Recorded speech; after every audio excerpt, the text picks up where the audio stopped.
আসসালামু আলাইকুম রহমতুল্লাহ। আশা করি সুপ্রিয় শিক্ষার্থীরা সকলেই ভালো আছেন। আজকে আমরা অনার্স দ্বিতীয় বর্ষের ইংলিশ কম্পালসারি যে বিষয়টি রয়েছে সেটা সম্পর্কে ডিটেল জানার চেষ্টা করব। টোটাল মার্কস কত, পাস মার্ক কত, ক্রেডিট না নন ক্রেডিট, বা পাস ফেলের ব্যাপারটা কি, এটা কিভাবে সহজে পড়লে পাস করতে পারবো কিংবা ভালো রেজাল্ট করা যাবে। তো এবং সিলেবাস এবং এই ইংলিশ কম্পালসারি সিলেবাস সম্পর্কে ডিটেলস আলোচনা করা হবে। তার আগে একটা কথা বলে নিই, এই ইংলিশ কম্পালসারি কোর্সটি যদি হোম টিউটর 55 একাডেমিতে করতে চান সেক্ষেত্রে আপনারা 01767351308 এই নাম্বারে হোয়াটসঅ্যাপে নক দেবেন। কোর্স ফি অনলি 420 টাকা। এখন পর্যন্ত অফারে চলতেছে, এটা অফার ফি। তো বলে নেই, আমাদের এই অনার্স দ্বিতীয় বর্ষের ইংলিশ কম্পালসারি বিষয়টি কিন্তু ম্যাক্সিমাম ডিপার্টমেন্টের কম্পালসারি সাবজেক্ট।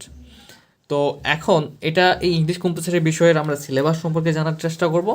টোটাল মার্কস কত? মূলত টোটাল মার্কস হচ্ছে 100 মার্কের মধ্যে এক্সাম হয়, পাস মার্কস 40 মার্কস পেলেই পাস হয়ে যায়।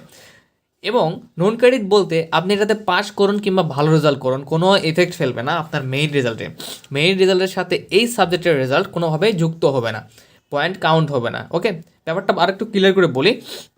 নন ক্রেডিট বলতে বোঝাচ্ছে আপনি যদি আপনার মেজর বা নন মেজর বিষয়গুলোতে যদি পাস করেন বা এরকম ভালো রেজাল্ট হয়, সেটা কিন্তু আপনার মেইন রেজাল্ট সিজিপিএতে কিন্তু এফেক্ট ফেলে। বাট এটার ক্ষেত্রে আপনার কোনো মার্কসই বা কোনো পয়েন্টই সিজিপিএতে যুক্ত হবে না। এটা জাস্ট আপনার একটা পাস করলে, এটা আপনার হচ্ছে সব সাবজেক্ট পাস করলেন, এটা তো পাস করতে হবে নেক্সট ইয়ারে যাওয়ার জন্য। ফেল করলে মনে করেন যে আগের যে ইয়ারের যেরকম ফেল পড়লে ইফেক্ট ফেলে, এটাও সেমভাবে ইফেক্ট ফেলবে, কিন্তু রেজাল্টটা কাউন্ট হবে না। আচ্ছা, এখন এটা সিলেবাস সম্পর্কে জানার চেষ্টা করি। এটা 3টা পার্ট রয়েছে মূলত: প্যাসেজ, গ্রামার এবং রাইটিং পার্ট। তো প্যাসেজে 20 মার্ক, গ্রামারে 45 মার্ক এবং রাইটিং পার্টে 35 মার্ক। আমরা এই সিলেবাস সম্পর্কে জানার পরে আমরা খুব সহজে কীভাবে পাস করতে পারি সেটা জানার চেষ্টা করবো। আরেকটা কথা বলি, এটা কিন্তু ভালো গাইডলাইনের অভাবে ম্যাক্সিমাম স্টুডেন্ট ফেল করে থাকে।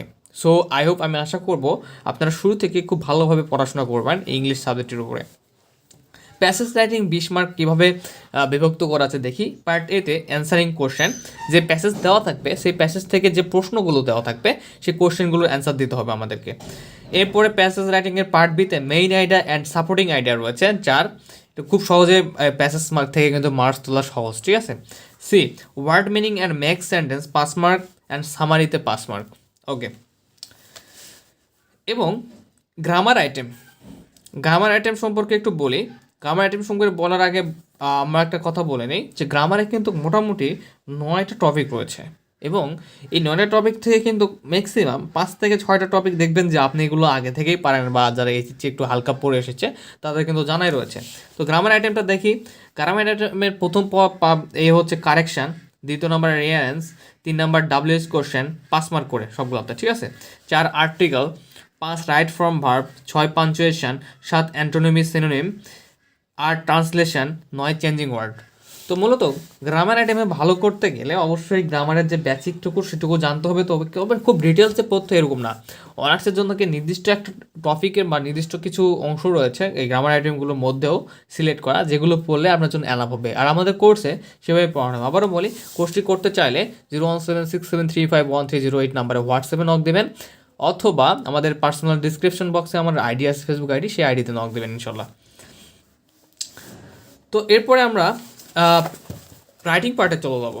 তো রাইটিং পার্টে মূলত আমাদের 4টা অংশ থাকে: পোস্টার অর নোটিস রাইটিং। তো পোস্টার অথবা দেখা যাবে যে নোটিস রাইটিং করতে বলবে, হয়তো পোস্টার আসছে বা নোটিস রয়েছে। 2 প্যারাগ্রাফ রাইটিং, 8 মার্ক, এটা 4 মার্ক।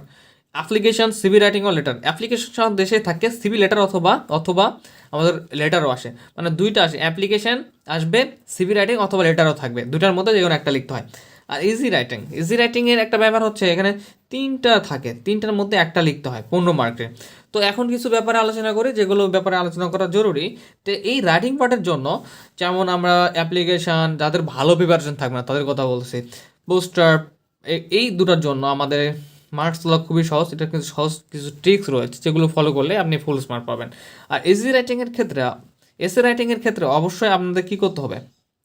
অবশ্যই ভালোভাবে প্রিপারেশন নিতে হবে, ফ্রি হ্যান্ড রাইটিং ভালো থাকতে হবে, আর যারা শর্টকাট টেকনিকও রয়েছে যেগুলো পড়লেও হবে, বাট সেক্ষেত্রে মার্কসটা একটু কম পাবেন, 15 মার্কস পাবেন না। আর প্যারাগ্রাফের ক্ষেত্রেও সেম কথা, যে প্যারাগ্রাফের ক্ষেত্রেও আপনার কিছু শর্টকাট মেথড রয়েছে সেগুলো অ্যাপ্লাই করতে পারেন যাদের মেমোরিজ, মানে মনে রাখার ক্ষমতা বা free hand writing com, but একটু নাম্বার কম পাইলেও আপনি হচ্ছে কি যথেষ্ট মার্কস পাবেন। এখন বলি যে এটাতে মূলত ছেলেপেলে ফেল কেন করে। কারণটা হচ্ছে সবাই এটার প্রতি গুরুত্ব কম দেয়, কম্পালসারি নন ক্রেডিট সাবজেক্ট মনে করে পরীক্ষার আগে একটু হালকা করে পড়বো, পাস হয়ে যাবে। বাট এটা কিন্তু ইংলিশ, অ্যান্ড তখন গিয়ে দেখে যে যে সহজ টপিকগুলোও রয়েছে, যেভাবে সহজে পাস করা পসিবল, সেই টপিকগুলোও তারা দেখা যায় কমপ্লিট করতে পারে না। তো বেশিরভাগ ক্ষেত্রে এই কারণে ফেল হয়ে থাকে। বাট পাস করার সবচেয়ে সহজ ট্রিক্স হচ্ছে কি জানেন, মাত্র দেখেন 40 মার্কের মধ্যে আমাদের অ্যান্সার করলে পাস হয়ে যায়। আর পাশের পরে এটা কিছু দরকার নাই, কারণটা কি বলেন তো, কারণ নোট কার্ডের সাবজেক্ট 100 পাইলেও যা, 40 পাইলেও তাই, কোনো রেজাল্টে যুক্ত হবে না। সো আমরা প্যাসেজ রাইটিংটাকে ফোকাস করবো 20 মার্কের মধ্যে যেন 15 মার্ক চলে আসে, কারণ এগুলো অনেক শর্ট ট্রিক্স রয়েছে যেগুলোর মাধ্যমে আপনি অবশ্যই 15 মার্ক তুলতে পারবেন। এবং গ্রামার আইটেমে দেখেন এই যে WH কোশ্চেন সহজ, আর্টিকেল, রাইট ফর্ম বা পাঞ্চুয়েশন, এগুলো কি খুবই সহজ।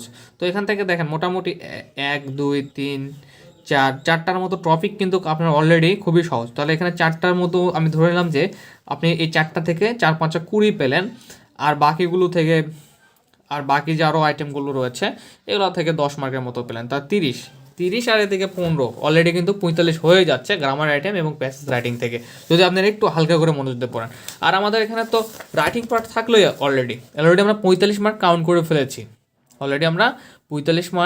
করে ফেলেছি, যেটা আমাদের 40 মার্ক পাশের জন্য। আর রাইটিং পার্ট তো থাকলোই, যেমন পোস্টার অ্যাপ্লিকেশন থেকে আপনি 8 4 12-র মধ্যেও এ যদি হালকা করে লেখেন ভালো হবে, 10 পাবেন।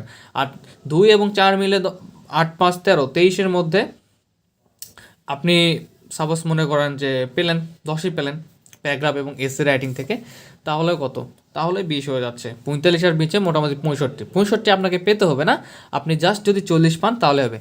মূলত ঘটনা হচ্ছে কি, এই ব্যাপারটা ভালোভাবে রিয়েলাইজ না করার কারণে বেশিরভাগ ম্যাক্সিমাম স্টুডেন্ট ফেল করে, একবারে ভালো রেজাল্টের জন্য বেশি ভালো করে প্রিপারেশন নিতে চায়, বাট যেগুলো সহজ সেগুলো আগে ভালোভাবে শেষ করতে হবে। তো আই হোপ যে আপনারা ইংলিশ কম্পালসারি সম্পর্কে আরও যদি কোনো কোশ্চেন থাকে সেটা অবশ্যই কমেন্ট বক্সে করবেন, এবং অবশ্যই যারা পেইড কোর্সে যুক্ত চান এই নাম্বারে হোয়াটসঅ্যাপে নক দেবেন অথবা কল দেবেন, অথবা আমার ডিসক্রিপশন বক্স থেকে আমাকে ফেসবুক আইডিতে অথবা পেজে নক দেবেন।